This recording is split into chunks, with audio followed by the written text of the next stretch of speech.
Sinners, c'est un sacré mélange des genres. Musique, gangster et horreur dans un trip sous acide unique. Et franchement, vous n'êtes pas prêts.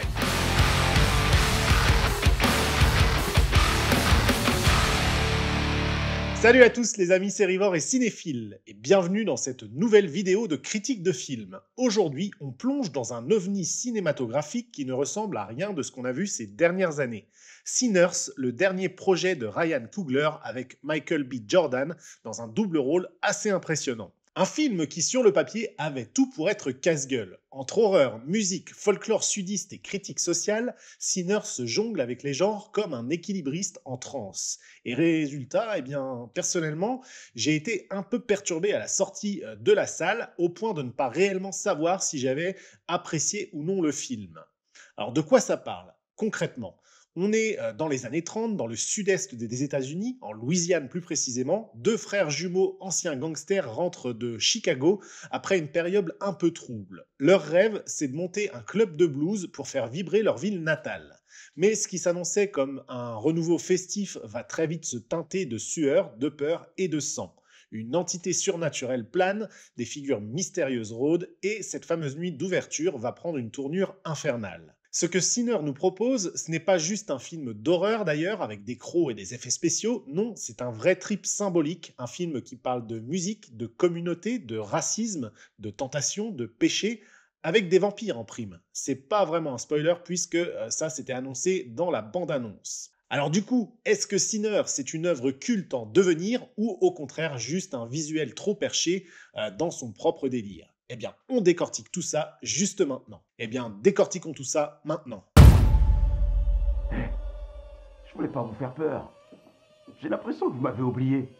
Allez, ouvrez la porte, laissez-moi sortir. Stack, c'est toi? Mais oui, c'est moi, vas-y, ouvre. C'est pas ton frère.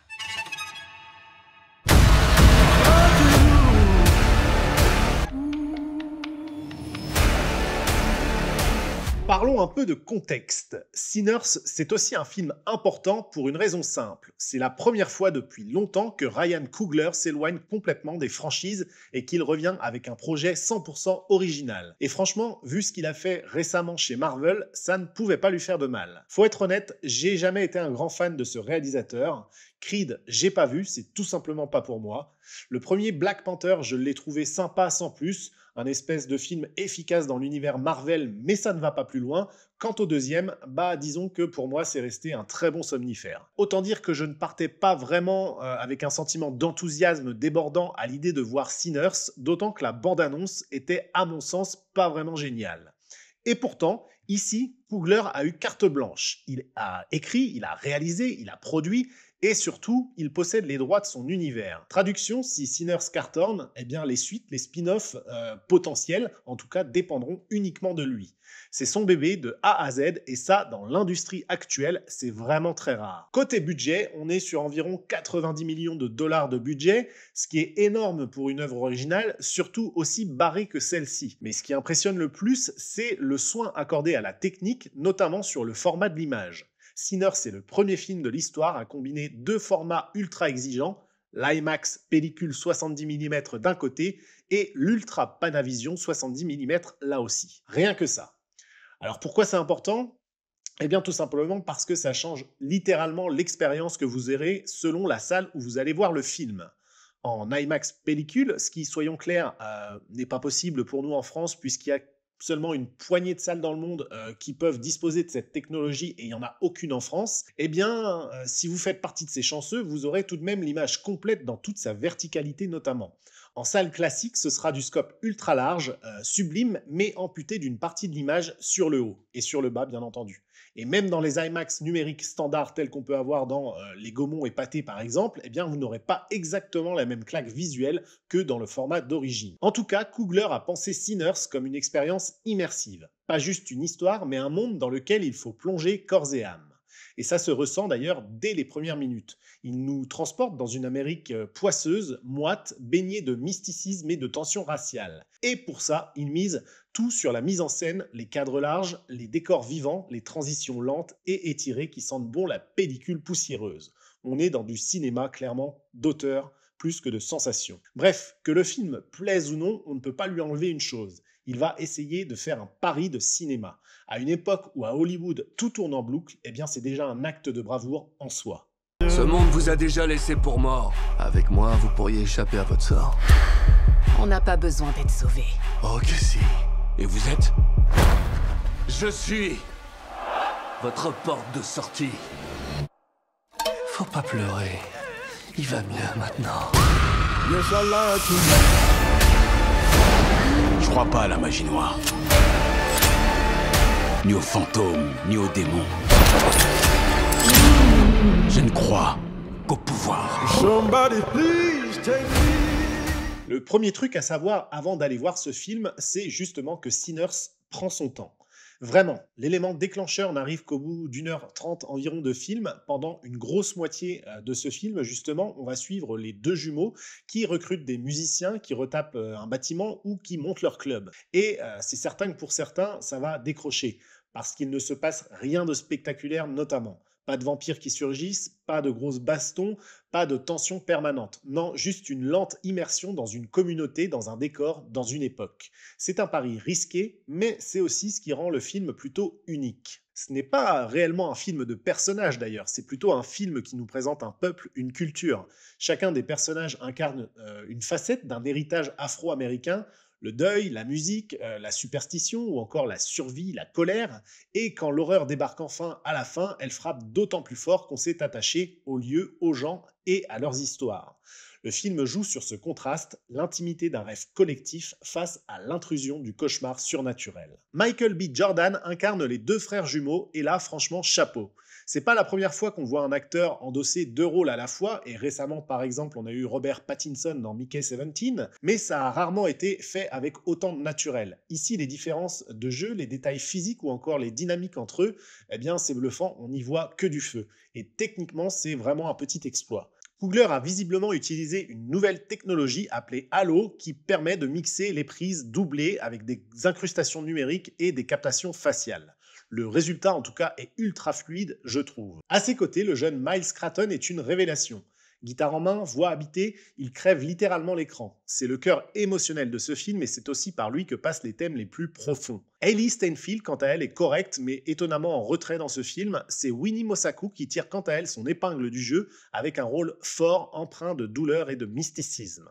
Le reste du casting, quant à lui, secondaire donc, est plutôt solide, attachant, bien casté et surtout bien écrit. Bref, côté acting, c'est vraiment remarquable. Du côté de la mise en scène, Coogler se lâche. Plan séquence envoûtant, caméra fluide, composition symétrique, Sinners est un film de cinéaste. Chaque plan raconte quelque chose, le décor vit globalement, il y a des figurants qui ont un poids, il y en a beaucoup d'ailleurs, et les costumes respirent plutôt bien l'époque des années 30. Il y a une vraie volonté de créer un monde cohérent, à la fois réaliste, mais aussi imprégné de symbolisme, tel qu'on l'a vu pour d'autres éléments du film. En tout cas, le format ultra large donne un aspect épique aux scènes les plus simples.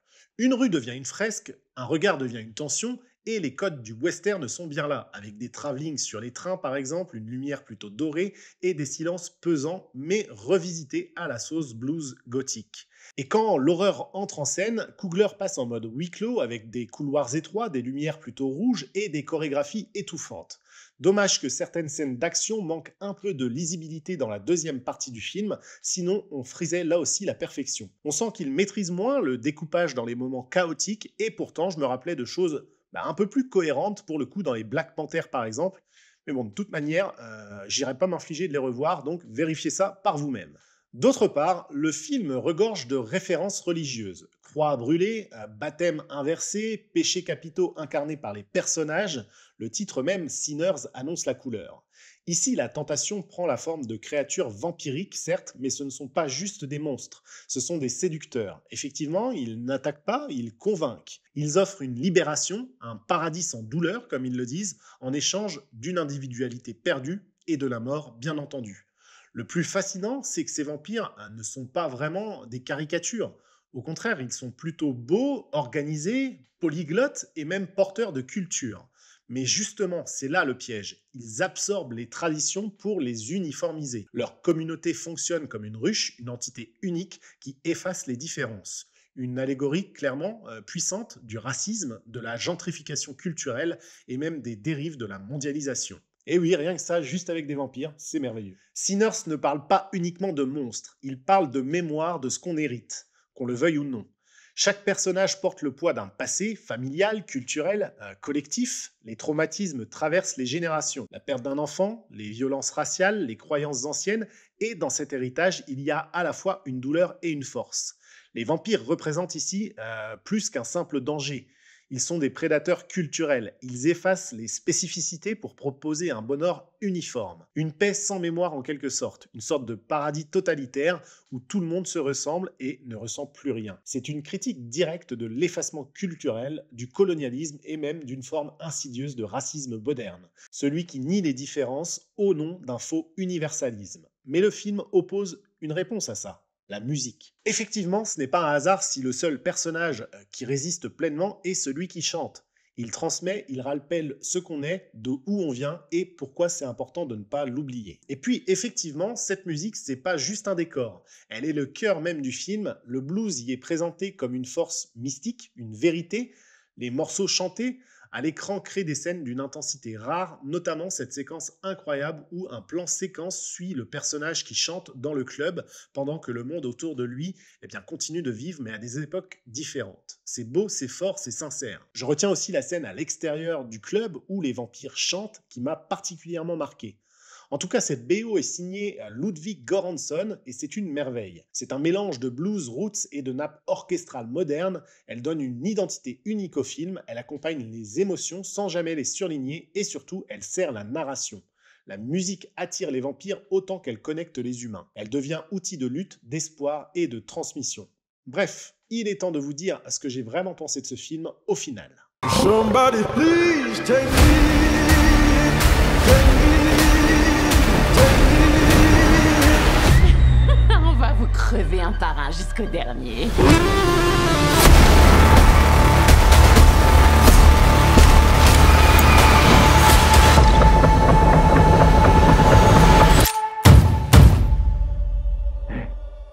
Je voulais pas vous faire peur.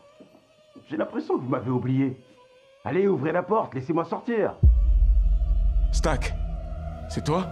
Mais oui, c'est moi, vas-y, ouvre. C'est pas ton frère.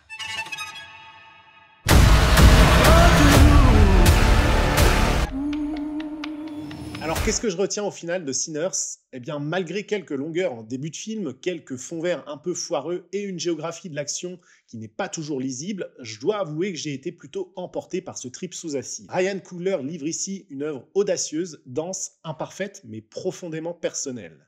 Un vrai film de réalisateur qui tente, qui explore et qui prend des risques. Et rien que pour ça, ça mérite le détour. On pourrait facilement le qualifier de film clivant, mais c'est pour moi ce qui fait sa force, justement. Sinners ne cherche pas à plaire à tout le monde, il impose son rythme, son ambiance, ses symboles, sa musique. Et si vous vous laissez embarquer, vous vivrez probablement une séance de cinéma assez rare. Alors non, c'est pas parfait, mais dans une époque où beaucoup de films se ressemblent, eh bien Sinners a le mérite d'exister pleinement. Et franchement, je préfère 1000 fois un film qui tente trop qu'un film qui ne tente rien. En tout cas, merci à tous d'avoir regardé la vidéo. Si vous avez aimé, n'hésitez pas à liker, à partager et surtout à me dire en commentaire ce que vous avez pensé du film. Est-ce que vous avez adoré, détesté? Est-ce que vous avez été paumé en sortant du ciné comme moi? Eh bien, on en discute en commentaire. Et bien sûr, abonnez-vous si ce n'est pas déjà fait. Ça m'aide énormément, bien entendu, à continuer de proposer ce genre de contenu. À très vite en tout cas pour une nouvelle vidéo. Ciao!